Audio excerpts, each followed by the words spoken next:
फिर से स्वागत है हमारे इस यूट्यूब चैनल जहाँ पर आज हम के लिए हैं जनरल अवेयरनेस बेहद ही इम्पोर्टेंट सभी परीक्षाओं के लिए यूपीपी रेलवे बैंकिंग सभी के लिए। तो चलिए वीडियो को शुरू करेंगे।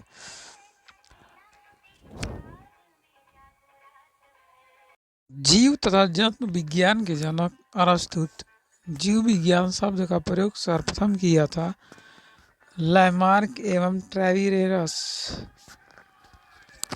लैमार्क फ्रांस के निवासी थे जबकि ट्रेविरेनस जर्मनी के।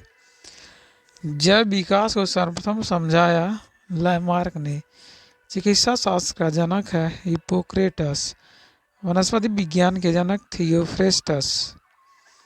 रसायन विज्ञान का जनक लेवोजियर। मानव का विकास इतिहास परंपराओं से संबंधित विषय कहलाता है एंथ्रोपोलॉजी। गैसों के विसरण के नियम का प्रतिपादक ग्राहम। गैसों के गति के नियम का प्रतिपादन किया था केप्लर ने। E=mc² का समीकरण दिया था आइंस्टीन ने। जड़त्व के नियम की खोज की थी गैलीलियो ने। गुरुत्वाकर्षण के नियम के प्रतिपादक है न्यूटन। प्राकृतिक वर्ण सिद्धांत के प्रतिपादक थे डार्विन। उत्परिवर्तन का सिद्धांत दिया था ह्यूगो डे व्रीज ने। नेचुरल सिलेक्शन का सिद्धांत दिया डार्विन ने। विकास के सिद्धांत का प्रतिपादक है चार्ल्स डार्विन। आनुवंशिकी के जनक है Gregory John Mendel. Gregory John Mendel.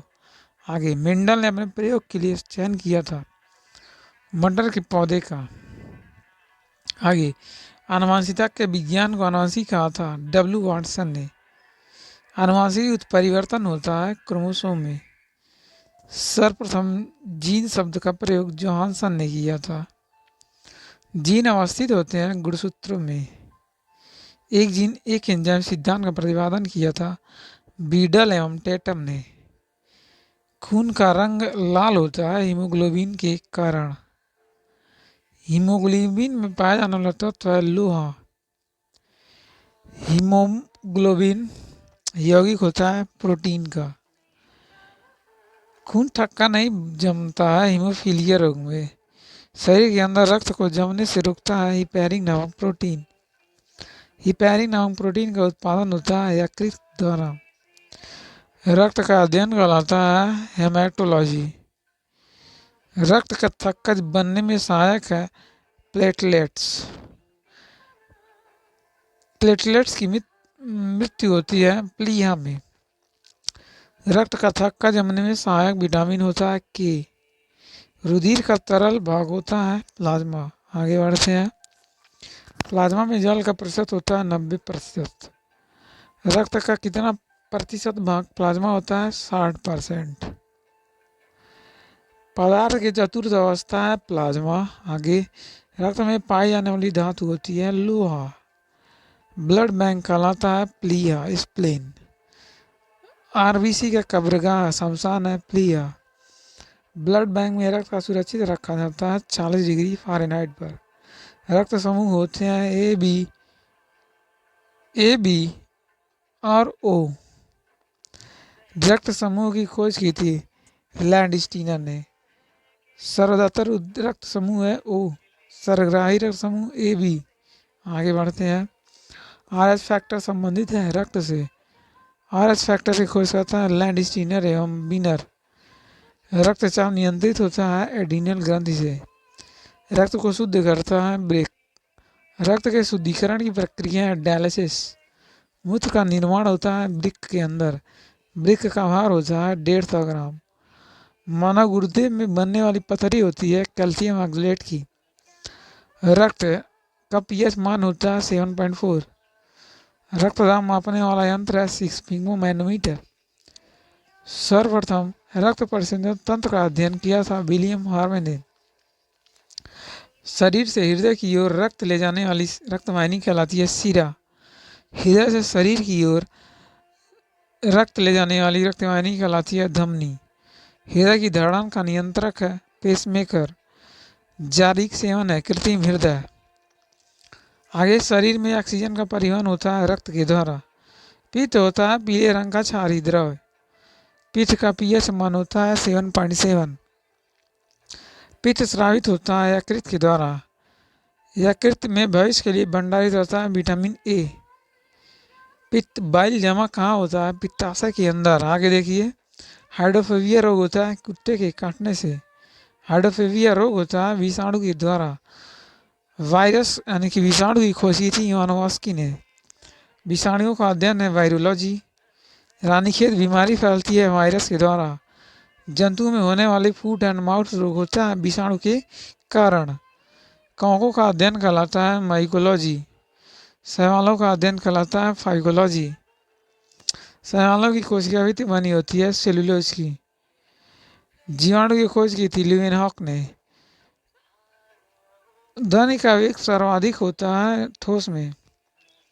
ध्वनि की गति धीमी होती है हवा में। ध्वनि की चाल होती है 760 मील प्रति घंटा। ताप बढ़ने से ध्वनि की चाल बढ़ती है। वायु है गैसों का मिश्रण।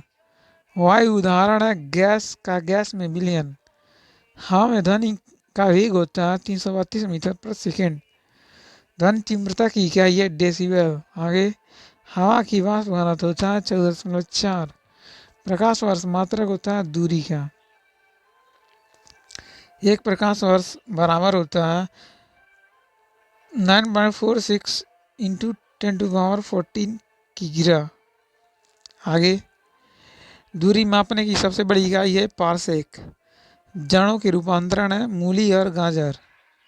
तने का रूपांतरण है आलू और प्याज। पिट्यूटरी ग्रंथि पाई जाती है मस्तिष्क के अंदर।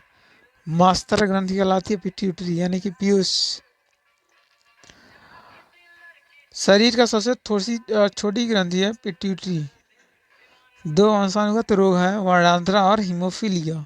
आगे, सर्वप्रथम मनुष्य में वर्णांतता का वर्णन किया था हेर्नर ने 1876 ईस्वी में। एक वर्णान व्यक्ति में पहचान करने की क्षमता नहीं होती है, हरा एवं लाल रंग की। आगे बढ़ते हैं। थायरॉक्सिन हार्मोन स्रावित होता है थायराइड ग्रंथि से। आगे, जठरांश में रक्त पाया जाता है हाइड्रोक्लोरिक एसिड। लाइकिन में परस्पर सजीव मौजूद होते हैं कवक और शैवाल। अगला पॉइंट देखते हैं। प्रोटीन का पाचन होता है छोटी आंत में। मनुष्य में पाचन प्रारंभ होता है मुख से। पचे भोजन का अवशोषण छोटी आंत में। लार में पाया जाने वाला एंजाइम में टैलिन। टिबिया नामक हड्डी पाई जाती है टांग में। मानव शरीर का वह अंग जिसमें हड्डियों की संख्या सर्वाधिक होती है अंगुली में। भोजन पचाने में सहायक होता है एंजाइम। एंजाइम की रचना होती है अमीनो अम्ल से। पाचन क्रिया में प्रोटीन बदल जाते हैं अमीनो अम्ल में। आहार नाल में स्टार्च के पाचन में अंतिम उत्पाद है माल्टोज। शरीर में अमीनो अम्ल की संख्या होती है 20। अमीनो अम्ल की संख्या 20। आगे, शरीर में ऊतकों का निर्माण होता है प्रोटीन से। आगे बढ़ रहे हैं। हड्डियों और दांतों के निर्माण की आवश्यक तत्व है कैल्शियम और फास्फोरस। भोपाल गैस कांड जो कि 1984 में हुआ था, किसके कारण होता है? किस गैस है? मिथाइल आइसोसाइनाइड का। काला हीरा तथा लाल काला सीसा कहते हैं क्रमशः कार्बोनेटेड और ग्रेफाइट को। आगे, जीवन रक्षक हार्मोन कहते हैं एड्रिनल को। पौधे का मुख्य प्रकाश संश्लेषी अंग है पत्ती। पत्तियों का रंग होता है हरा किसके कारण? क्लोरोप्लास्ट के कारण। पत्तियों का रंग पीला होता है कैरोटीन के निर्माण के कारण। पराहित में उपस्थित मुख्य धातु है मैग्नीशियम। वायुमंडल में ऑक्सीजन की मात्रा संतुलित होती है प्रकाश संश्लेषण के द्वारा। आगे, पेड़ व पौधों द्वारा खाना तैयार करने की प्रक्रिया कहलाती है प्रकाश संश्लेषण।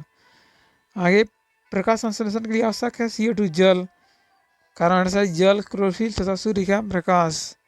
आगे, प्रकाश संश्लेषण की क्रिया सबसे अधिक होती है लाल रंग के प्रकाश के लिए। प्रकाश संश्लेषण में ऑक्सीजन निकलता है जल से। तो ये था आज का हमारा आखिरी पॉइंट, जो कि यह बेहद ही इम्पोर्टेंट है जनरल साइंस के लिए। आप इस वीडियो को लाइक करेंगे, शेयर करेंगे और चैनल को सब्सक्राइब करना नहीं भूलेंगे। धन्यवाद।